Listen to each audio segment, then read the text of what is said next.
Hola, ¿cómo están? Bueno, iniciamos la primera parte de nuestra segunda clase. Espero que quienes han visto las primeras clases les haya sido de utilidad. De hecho, las intervenciones que se han hecho en el foro han sido más que pertinentes junto con todas las actividades propuestas del espacio de práctico. Bueno, en esta primera parte de la segunda clase vamos a trabajar el texto también escrito por nuestra ex profesora adjunta, María José Acevedo, que tiene que ver con un instrumento para el abordaje heurístico de las instituciones y ya nos ocuparemos un poquito qué quiere decir eso de heurístico. Como primera medida, el creador de este instrumento metodológico quiere decir que es una herramienta que sirve, que marca el cómo llevar a cabo lo que él planteó como una aproximación descriptiva al objeto de estudio, que son las instituciones, en sentido amplio o en sentido restringido, en función de todo lo que hemos trabajado en la primera clase respecto a cómo cada corriente va concibiendo las definiciones de institución. Eh, Decía entonces que Malfait ha sido uno de los referentes de la psicología institucional psicoanalítica y este esquema triádico o tetraedro fue pensado originalmente en función de las necesidades de esa corriente y de su dispositivo. Sin embargo, y en tanto fase de investigación, que es la primera etapa de todo trabajo previa a una posible futura intervención, todas las corrientes pasan por esta fase de investigación y entonces, en el sentido que nosotros también en nuestra cátedra hacemos una suerte de práctica de investigación, este es un organizador de los contenidos y de las dimensiones y los temas que van dentro de las dimensiones, que nos es muy útil para el próximo momento hermenéutico que también nos vamos a ocupar de qué se trata. ¿Qué quiere decir entonces? Que si es un instrumento que solo posee fines de aproximación descriptiva, o sea, del relato de lo que se está viendo, escuchando, indagando, no tiene por ende entonces carácter de explicación, sino que estamos tratando justamente de, a partir de este esquema bien complejo, eh, considerar todos los aspectos que se entrecruzan, intercambian e inciden en el trabajo cotidiano de las instituciones. Eh, Les recomiendo entonces, los que no lo hayan visto todavía y si tienen que refrescarlo, entender entonces que este instrumento retoma y tiene una coherencia absoluta con lo que es tanto el posicionamiento clínico como las características que poseen los abordajes clínicos. En este sentido, justamente, el abordaje descriptivo va a tomar tal cual los testimonios, la descripción de lo que se observa y no se va a hacer ningún tipo de adjetivación ni de intento de interpretación o de comprensión de lo que se está observando, más allá de los propios atravesamientos que uno posee y que también son difíciles de despojarse, como el lenguaje, por ejemplo. Pero siempre va a haber un intento de hacer una descripción lo más objetiva posible y tomando sobre todo la perspectiva de quienes participan brindando información, tanto discursiva como a veces también desde lo gestual.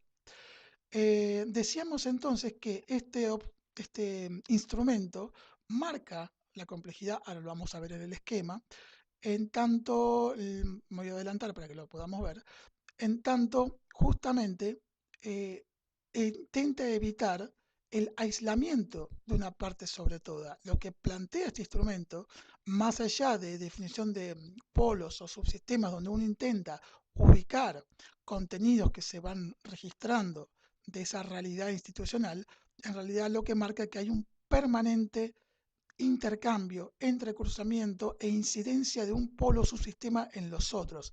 De hecho, vamos a ver ahora en algún ejemplo cómo un mismo relato tiene sentidos diferentes en uno u otro polo en función también de los conceptos que suponen que están detrás de los contenidos que uno va registrando descriptivamente.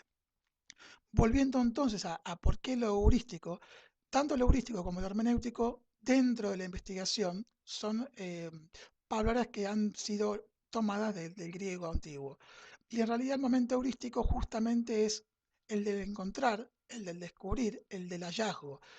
Porque todo investigador, por más bagaje e historia y trayectoria que posea, debe hacer un intento permanente por dejarse sorprender en ese mismo momento para no dar por sentada cosas que está observando y ya nominarlas o ponerle un nombre que tiene que ver con los conceptos que viene trayendo, que es probable quizás que haya ciertas generalidades. Sin embargo, de no hacer ese esfuerzo epistemológico, podemos decir, corre el riesgo de contaminar de alguna manera con significados propios sentidos en realidad que son dados de otra manera por la población o los miembros de una organización en la cual se está dando en esta fase de investigación.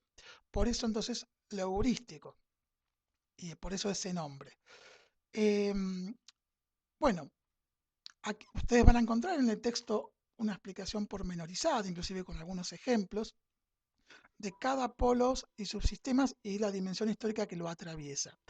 De alguna manera, nosotros en este momento de la cursada no estamos preparados para, si se quiere, comprender algunos de los contenidos de los polos. De hecho, el tetraedro eh, en un momento, si bien nos marca de hecho la cancha, porque van a ver que cada semana tiene que ver con una de las dimensiones del polo, así en la semana 3 veremos la dimensión material funcional, en la semana 4 la dimensión política, en la semana 5 la simbólico-imaginaria, en la semana 6 la libidinal, en la semana 7 y 8 ya estaremos articulando, porque vamos a ver análisis concretos de prácticas profesionales, y en la última si llegamos, los conflictos, crisis y violencia que se dan dentro de una institución, pero que ya incluyen la articulación previa de todas estas dimensiones, ya no en el momento heurístico, sino en el momento hermenéutico, es decir, ya en el momento que uno empieza a interpretar los datos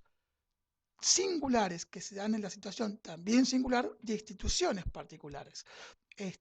Y eso sí se hará, como vemos aquí, de los polos, y ahí sí consideraremos qué autores y qué conceptos de esos autores nos son pertinentes y útiles para intentar comprender e interpretar esos datos recogidos en este momento heurístico. ¿Sí? Por lo tanto, eh, lo que les recomiendo, entonces, varias cosas, como les decía, revisión de la primera clase, repaso sobre los abordajes clínicos y, si hasta este momento no lo han visto, revisar el primer fragmento que va del comienzo hasta los 16 minutos de el video. Es un fragmento de la Utopía Teatral, es un largometraje documental, en particular el Teatro Comunitario de Patricios, que es una localidad de la provincia de Buenos Aires, unos 100 kilómetros de la ciudad, como para tener una idea. Porque vamos a utilizar esas imágenes, esos testimonios, eso que observamos, para ir ejemplificando de qué manera se comporta la organización descriptiva que nos plantea este tetraedro. Y obviamente, primero haremos hincapié en aquellos polos que, por el momento que estamos de la cursada, tenemos más información para ir registrando y dejaremos los otros polos para ir avanzando en las próximas clases. De hecho, seguiremos retomando este ejemplo e iremos en primera medida completando con mucho mayor información los registros descriptivos de cada polo y subsistema, y después ya a partir de las semanas, como decíamos, las semanas 6, 7, por ahí, ya empezaremos a hacer interpretaciones concretas. De hecho, lo podemos ya hacer a partir de la semana que viene con todo lo que tiene que ver con las condiciones y medio ambiente de trabajo y todo lo que supone la cuestión material funcional de las organizaciones. Así que, si no lo han visto el video, les pido que aquí pongan pausa, vayan al campus, ahí van a encontrar el link, y si tienen alguna dificultad con ese link, aquí abajo les dejé el vínculo a YouTube donde pueden ver. Van a ver que el video dura 1 hora 20. Nosotros vamos a tomar solo los primeros 16 minutos, que es de una organización que, si bien en principio podrá parecer que no tiene nada que ver con un trabajo, de hecho sí es una organización de trabajo de tipo artístico y en tanto institucionalizada en la medida que se ha formalizado con el tiempo como asociación civil. Así que los espero y retomamos.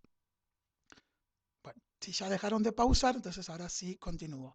En función de lo que plantea María José en el ordenamiento, de cómo aborda ella el orden de los polos y sistemas, yo me voy a permitir modificarlo un poquito para ir un poco de lo más material, de lo más tangible, hacia las dimensiones más abstractas.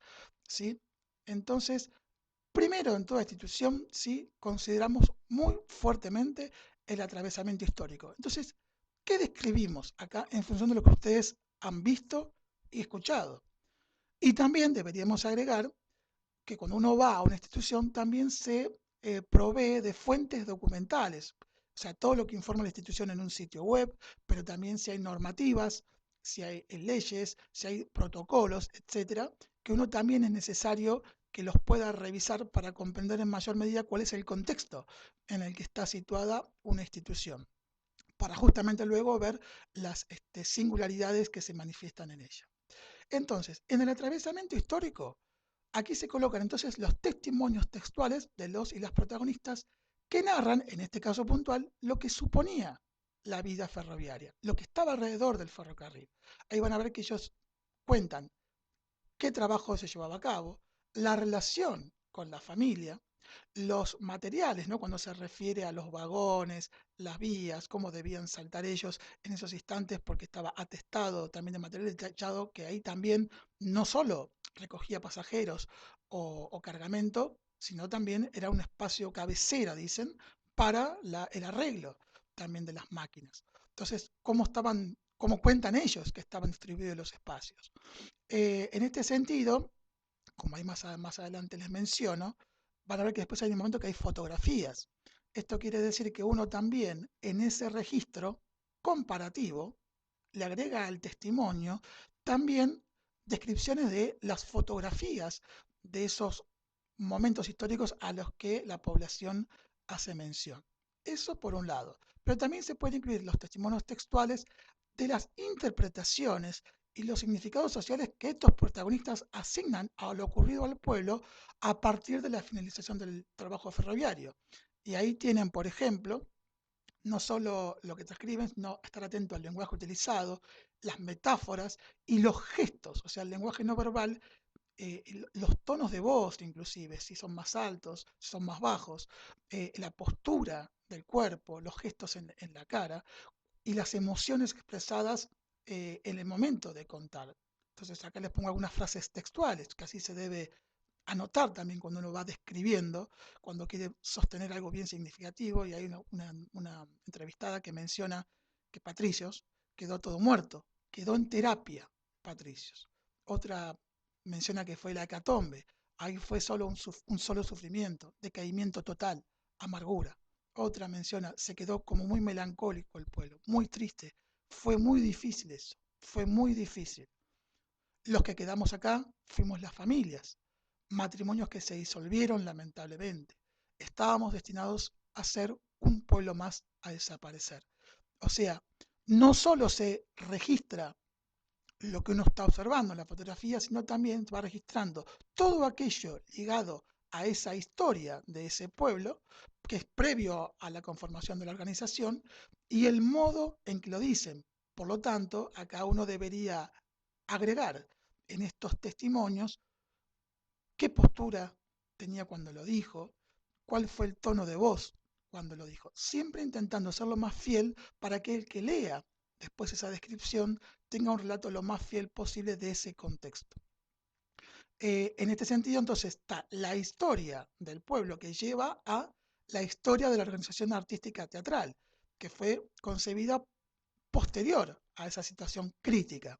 Entonces, acá también lo descriptivo deberá incluir lo que menciona, por ejemplo, una de las coordinadoras que habla de yo fui a un seminario de memoria y sí, me volví loca cuando vi que esa herramienta, que era la teatral, podía contar nuestra historia, dice, o sea, uniendo la cuestión social con lo artístico, o sea, la herramienta del arte como la transformación social. Esto vamos a ver que si bien está planteado como un atravesamiento histórico, va a tener mucho sentido también vinculado a los mitos de origen, las fundaciones de las organizaciones. ¿sí? Entonces aquí tienen dos registros históricos, el del pueblo en sí y lo que le ocurrió al pueblo, ¿sí?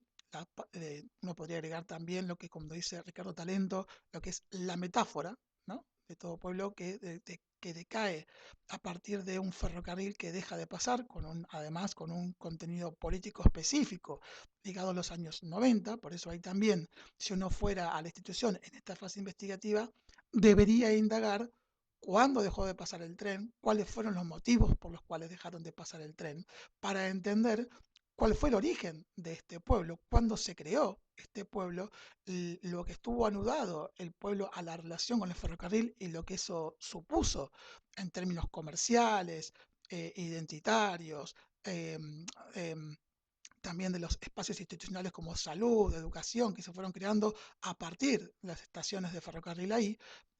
Y qué pasó entonces cuando esto deja de pasar y en qué momento histórico de la Argentina ocurrió. Pero también entonces tener importante la historia de la organización, que también cuando uno va a la fase investigativa, lo importante de tener diferentes testimonios es que no todos tienen la misma forma de expresar esa historia. Cada uno, cada una también le da, como decíamos arriba, sentidos y significaciones sociales diferentes. Puede haber aspectos compartidos, pero también aspectos diferentes, y ahí está, de la perspectiva institucional, tomar esa singularidad en función de cada impacto subjetivo que generan cada uno de los miembros de una organización. Obviamente que se pueden seguir agregando más datos, pero para ir avanzando, vamos entonces a la dimensión material funcional, que es el polo de la física con los subsistemas ecológicos y también con el subsistema, ay, se me pasó, tecnológico, perdón, me confundía con el económico. Bueno, acá específicamente lo que tienen que mencionar tiene que ver con, primero, el espacio a partir del cual hoy la organización lleva a cabo su tarea. Entonces, podemos avanzar y en realidad primero decir que en primera instancia una organización del polo de la FISIS lo que plantea es una organización de la tarea para llevar a cabo lo que se ha planteado hacer, es decir, los objetivos que se plantea esta organización, que pueden estar escritos, o sea, explícitos, o también hay objetivos implícitos. Todo depende de cada organización. Eh, Y para llevar a cabo esos objetivos, desarrolla determinadas acciones, actividades, que da cuenta al mismo tiempo de una organización del trabajo en que cada uno cumplirá una función concreta, a veces pueden ser compartidas para llevar a cabo esta tarea. Por ejemplo, aquí uno podría decir, bueno, esta organización teatral que quiere contar la historia de patricios a los fines que otros pueblos se enteren lo que les ha ocurrido, ellos tienen que ver dónde ensayan, dónde presentan las obras, cómo se distribuyen las tareas, cómo se proponen los temas a incluir en las obras, quiénes realizan el guión, quiénes son los que diseñan y elaboran el vestuario.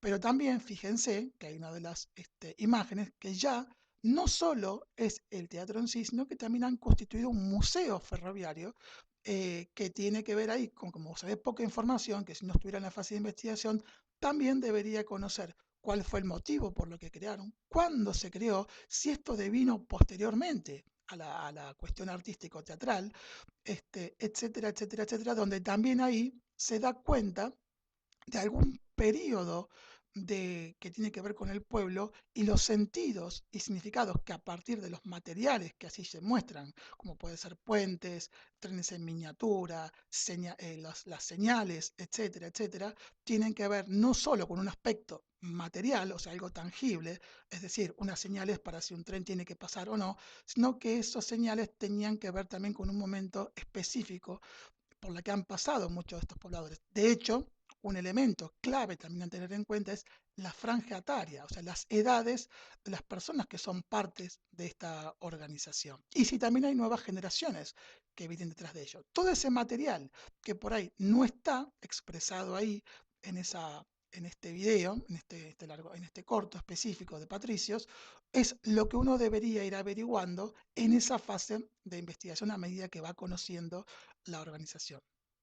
Ahí, como les menciono, dado que no está explicitado, salvo el momento en que se presenta la obra en lo que fuera el espacio histórico de la estación concreta, son preguntas que, para comprender el contexto y la distribución de tareas y cómo se llevan a cabo, por ejemplo, la toma de decisiones, habría que consultarlos a los diferentes miembros de esa organización. Volviendo entonces un poquito para atrás, les decía, ¿qué tiene que describir uno?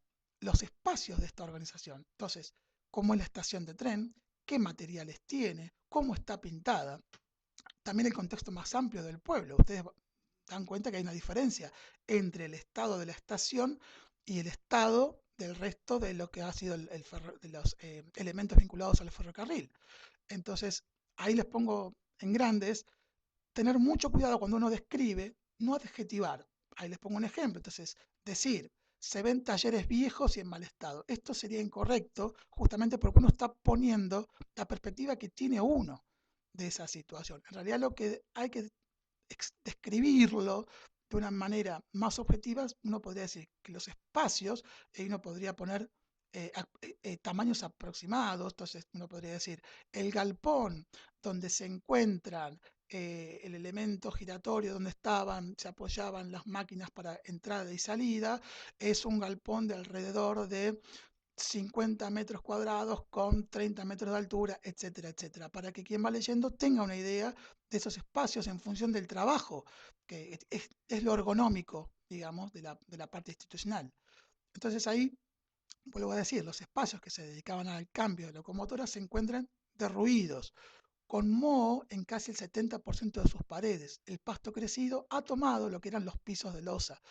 Los marcos de la ventana, de aproximadamente 50 por 50, son de aluminio y se encuentran oxidados, unos 3 con vidrios rotos y el resto, aproximadamente 25, sin vidrios. Los marcos de las puertas que comunicaban espacios internos aún conservan las bisagras con herrumbre, pero las puertas no están. Estos datos que les pongo acá no es que sean fidedignos, pero quiero decir que cuando uno intenta explicar el estado de un espacio específico, trata de dar cuenta de todas estas situaciones, porque después pueden adquirir significados muy concretos.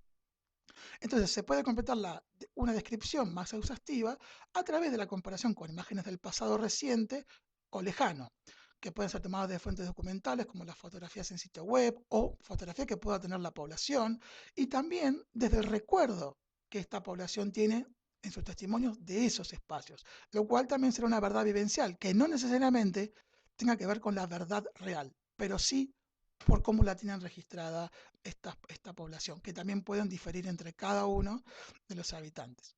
También se describe el estado actual de la estación de tren, o sea, cómo está hoy, dando cuenta que si esta fue reciclada o reconstruida es cuándo fue hecho, quiénes hicieron ese reciclado, quiénes, de qué manera, con qué recursos fue modificada y por qué fue modificada solo la estación y no, por ejemplo, todo el predio que tenía que ver con lo ferroviario.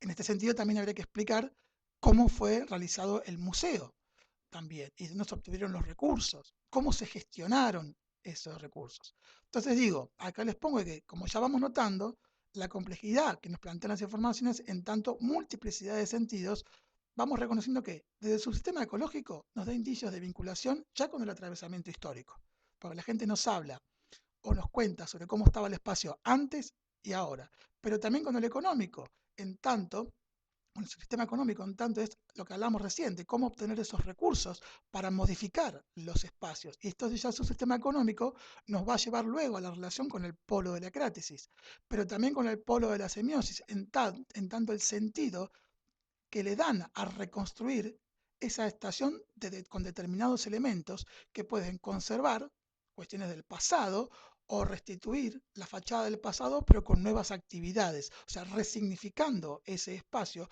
no ya para recibir o bajar o subir encomiendas o bajar o subir pasajeros o llevar o no un vagón para ser arreglado, sino como un espacio, y acá uno puede utilizarlo, lo de la psicodinámica del trabajo planteada por de Jure, claramente para escenificar deseos e imaginarios En tanto, ahí concretamente se llevan a cabo escenas teatrales en las que cuentan la historia que estos miembros de la organización deciden contar. Y ellos deciden qué decir, cómo decirlo, a quién decirlo. Y también uno podría decir que deciden, consciente o inconscientemente, qué no van a contar en esas historias.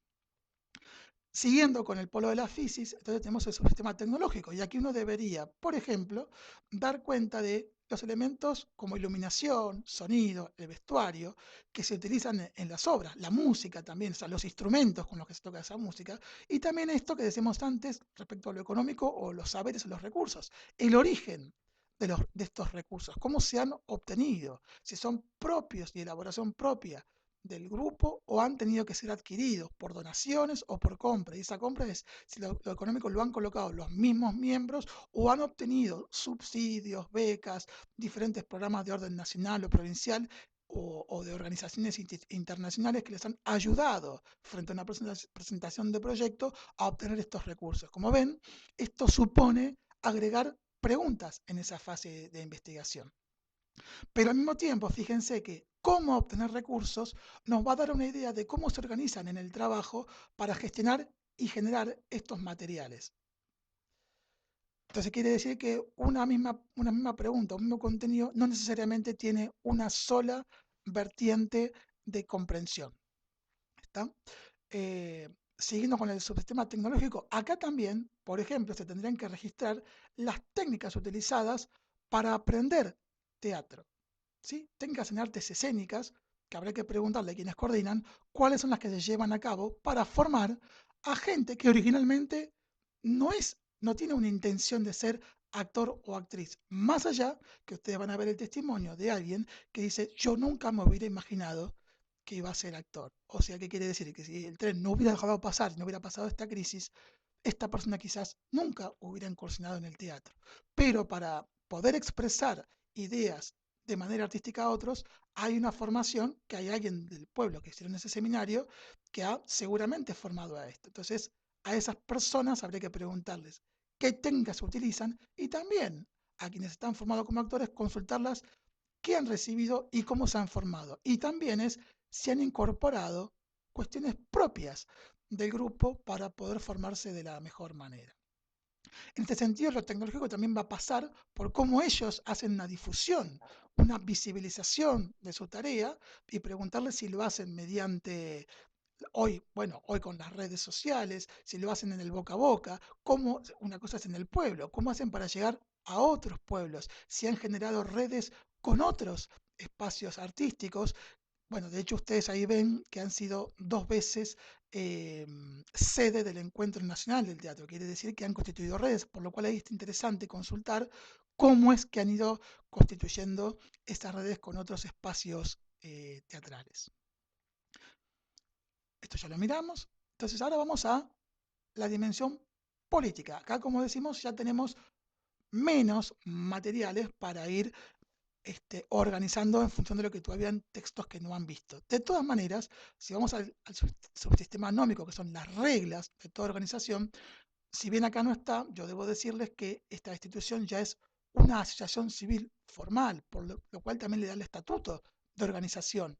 Por lo cual, acá lo que uno debería consultar es si hay un organigrama que tiene la institución, si tiene documentación que cumplir frente a la Inspección General de Justicia, que es la que brinda el aval y la personalidad jurídica a una institución. Entonces, acá también uno deberá preguntarse qué normativas les plantea la formalidad y cuáles también se han planteado ellos. Y en esta línea uno tendrá que preguntar también como organización, ¿qué tareas se han planteado? O sea, sería lo prescripto, es nosotros para formarnos de esta manera tenemos que practicar estas actividades. Para poder hacer la obra teatral tenemos que generar el guión que tiene que estar en tanto tiempo. Debemos elaborar el vestuario en función de la época que queremos plantear.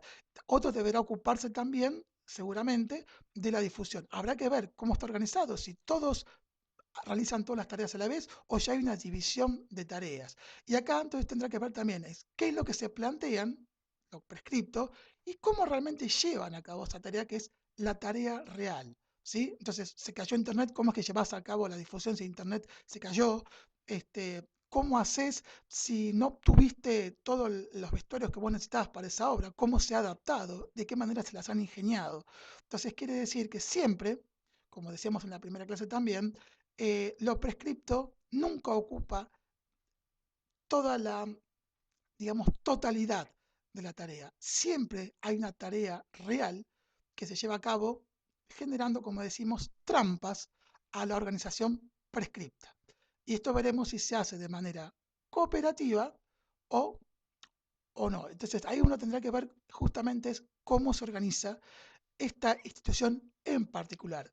Si tiene divisiones jerárquicas, si tienen que responder a determinadas autoridades o si las decisiones se toman en orden horizontal, en formato asamblea, etc. Todo eso es lo que debe ser averiguado. Entonces acá les ponía como una serie de temas a consultar que tienen que preguntarse es si todos los miembros o quienes participan en la concepción de la tarea, si todos participan en la elaboración de los guiones o hay una distribución entre quienes llevan a cabo la música, quienes realizan los guiones, quienes elaboran los vestuarios. Entonces, ¿cómo se llevan a cabo la toma de decisiones sobre qué se quiere contar en esa nueva obra? Acá lo que les ponía, entonces, como adelanto, es que la perspectiva del poder dentro del polo de la crátesis tiene aristas diferentes. Acá tiene que ver por ahí con mirar también en lo gestual cómo se ven estos participantes cuando comentan los resultados que han obtenido a través de las propuestas que le han hecho tanto para el pueblo, propio pueblo, como para otras organizaciones y público que viene a conocer la historia desde otros lugares. Entonces, cuando uno habla del poder en este polo, veremos diferentes líneas, tanto la de poder sociológico de Crozier como la de Mendel, que es uno de los referentes o el referente más notorio del sociopsicoanálisis, y veremos diferentes formas de entender el poder desde la perspectiva institucional. Y en ese sentido veremos qué registramos o de lo que registramos, cómo cada una de estas concepciones del poder tendrá interpretaciones posibles ligado a la posibilidad o no de apropiación de los actos de trabajo y en este sentido las posibilidades de obtener mayor o menor satisfacción en la actividad que llevan a cabo. Y en todo caso ver si, más allá de la distribución de las tareas en la organización, cada uno siente que su acto parcial de trabajo contribuye al acto global de esta organización concreta. Pero para poder comprender en mayor perspectiva esto, más allá de lo registrado, después en el momento hermenéutico veremos qué autores que tienen que ver con la dimensión política nos son útiles para interpretar lo que acá debemos describir. Lo que sí entonces es claro que hay que por lo menos registrar lo que les ocurre a ellos cuando cuentan cómo les ha ido con la tarea propuesta. Y si no debería volver a consultarlos por estos ítems que acá les mencionaba, porque es lo que nos va a dar material para el próximo momento de interpretación. Bueno, yendo a la dimensión ya simbólico-imaginaria, que es el polo de la semiosis, acá fíjense cómo hay elementos que ya planteamos en otros polos que acá pueden adquirir otros resultados. Entonces, lo que era por ahí en la descripción del espacio, que es la estación, acá la estación puede adquirir diferentes sentidos o le da un significado complementario al solo mero hecho material del espacio. Entonces acá indagaremos es la reutilización del espacio para nuevos fines. ¿Qué se ha reciclado? ¿Qué se le ha modificado? ¿Qué se ha intentado mantener? Pero sobre todo, ¿por qué? Es lo que Malfe va a mencionar después en el espacio institucional, lo que se llama la semiotización perdón, primero la utilización del espacio, pero aparte con la semiotización del espacio, que es los nuevos significados que se le adhieren a, a este espacio reciclado, si se quiere, en el cual ya no pasa el tren, pero entonces la pregunta es, ¿qué pasa allí ahora? ¿Qué se representa allí ahora? ¿Qué nuevos significados tiene para los habitantes y son expresados también asimismo en las obras? ¿Sí? Entonces, lo que era una descripción material funcional, en la estación sirve en el hoy para lo que era antaño, para que la gente suba al tren, hoy es el escenario, pero entonces es cómo resignifica el pueblo y qué muestra en ese nuevo escenario.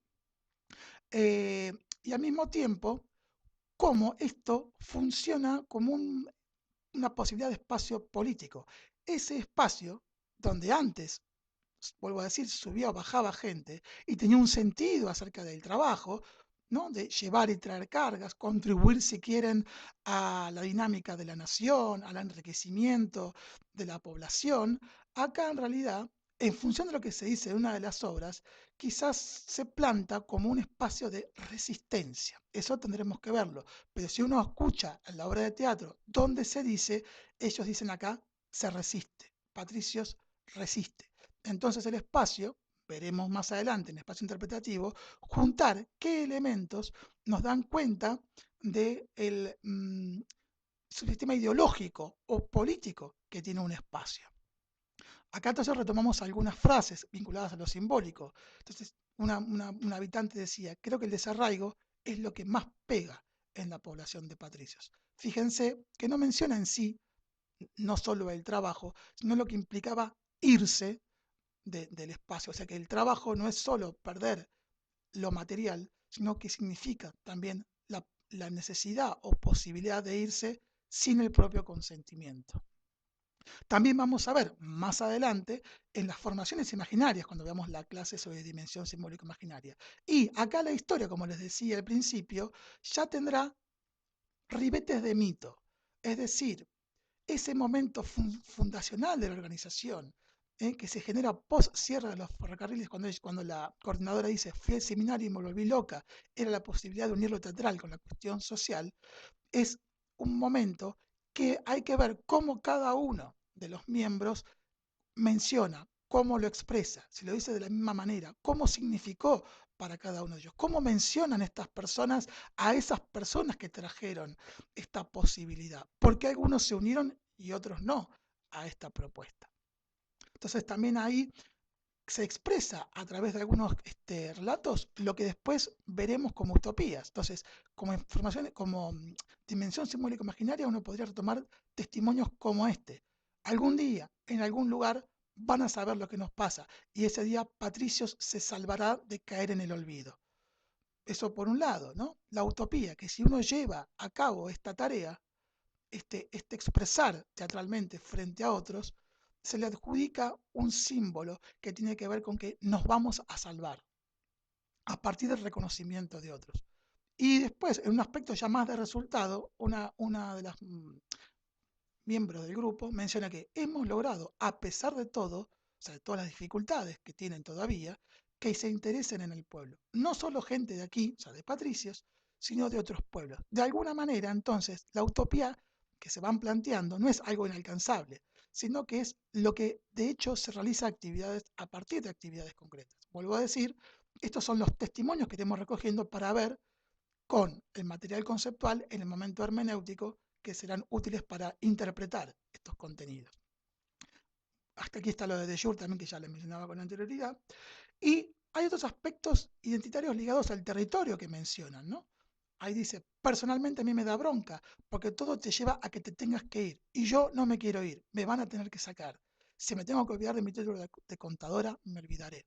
Entonces, también lo simbólico es la vinculación de estos habitantes con el territorio geográfico, un territorio geográfico que tiene no solo un aspecto de orden, si quieren, paisajístico, ecológico, funcional, sino que tiene además adherido sentimientos, emociones, ideales, que son cuestiones que uno debería repreguntarle. Por ejemplo, a esta persona es, ¿qué es lo que le da bronca?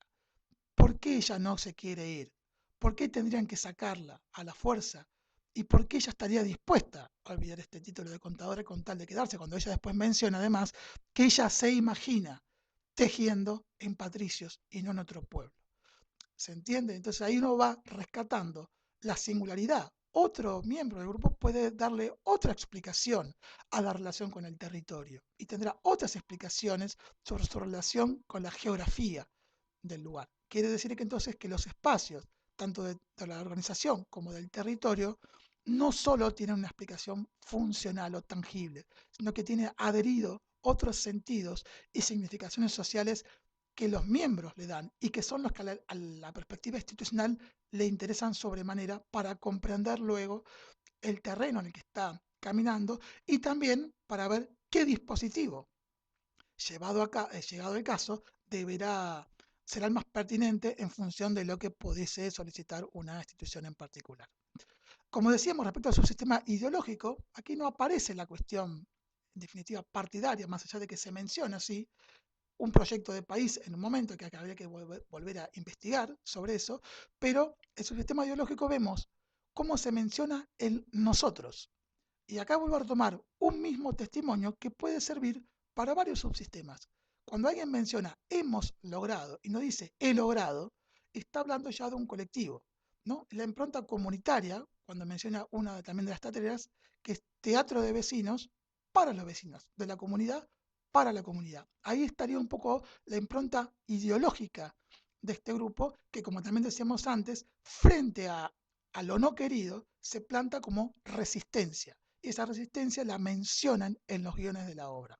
Que habrá que también, en todo caso, si no estuviera en esta organización investigándola, ir a ver una de esas obras de teatro y también copiar el guión y cómo se expresa ese guión, qué expresa el grupo a través de esa obra artística.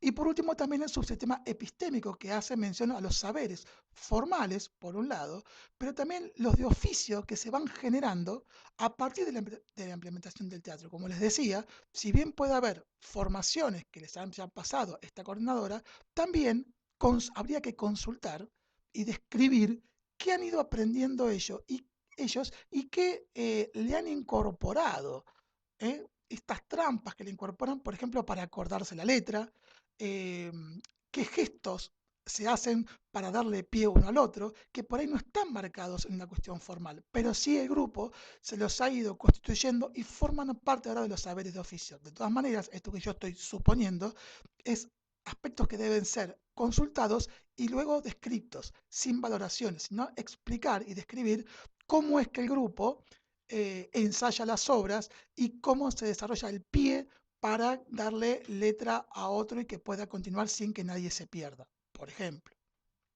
Este, bien, pasando a la dimensión fantasmática o intersubjetiva, que es la estructura libidinal, aquí debo decir que, dado que nosotros estamos viendo y tenemos testimonios de varias personas, podemos arriesgar en el futuro o ver elementos que dan cuenta de la estructura libidinal. Cuando nosotros íbamos a campo, cuando los estudiantes iban a recoger el campo, era más difícil porque solo tenían una entrevista cada equipo y uno accedía a la información vía fuentes documentales o la observación. A veces se hace más difícil ahí reconocer si hay una estructura libidinal, más allá de que uno sepa que existe, o sea, qué es lo que los aglutina, bajo qué ideal, bajo qué idea general el grupo se une para llevar a cabo una organización. Y acá, en función de los dichos, como mencionan, salvar a Patricios del olvido en el que está, contarle a otros lo que pasa en nuestro pueblo, que se enteren, de alguna manera podríamos decir que lo que los identifica es el amor por Patricios, que como decíamos, no es solo un lugar, sino que tiene sentidos asignados, en la idea de inconsciente de que Patricio los quiere a todos. Vuelvo a decir, acá ya es algo más hermenéutico, más interpretativo. Lo que uno tiene que tratar de encontrar es cuáles son los testimonios o las formas de trabajo que uno ve que haya un ideal que se está compartiendo en función de un objetivo en común que no es solamente el material funcional, es decir, no es solamente mostrar obras de teatro, sino mostrar lo que nos pasó como pueblo en este caso, por eso es un teatro comunitario y no un teatro de profesionales, más allá de que algunos puedan devenir en actores y actrices profesionales, acá lo que se quiere mostrar es un objetivo que la organización se ha plantado para producir un efecto, que es este. Hemos logrado, a pesar de todo, que se interesen en el pueblo, no solo gente de aquí, sino de otros pueblos. Como ven, otra vez utilizo un testimonio que de otro pueblo es también pertinente para dar cuenta de aspectos del orden libidinal, ¿sí? que están atravesando a la institución. Quiero decir con esto que cuando uno retoma testimonios, los coloca textual. Y cuando describe situaciones, como les decía en el espacio, tiene que dar cuenta de lo más objetivo posible, utilizando medidas, utilizando colores, utilizando dimensiones, está siempre tratando de evitar al máximo lo subjetivo de uno, lo que tiene que ver con la propia clase social, con los gustos que uno tiene sobre qué es lo que le parece a uno estar ordenado o desordenado, qué es lo que le parece a uno viejo o nuevo. Hay que hacer todo un esfuerzo para dejar de lado esos atravesamientos que nosotros también le llamaríamos implicaciones desde la perspectiva del análisis institucional, para dejarse sorprender, como decíamos, en este momento heurístico.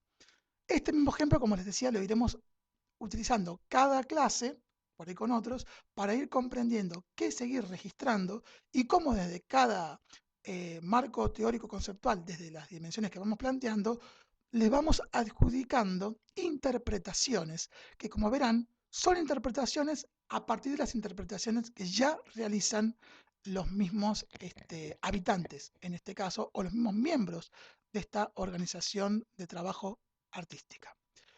Bueno, aquí terminamos entonces la primera parte y para la segunda parte eh, iremos con el analizador. Quiero decirles que, como ya les planteamos en el campus, en el espacio de teóricos el foro está abierto permanentemente, así que no importa que las clases vayan pasando, ustedes pueden hacer consultas o reflexiones o planteo de dudas de cualquiera de las clases, ya que las mismas igual van siendo como procesuales, o sea que cada clase incluye un poco los contenidos de la anterior. Así que bueno, nos vemos en un ratito para ya entrar directamente en uno de los conceptos que plantea el análisis institucional, que es el analizador.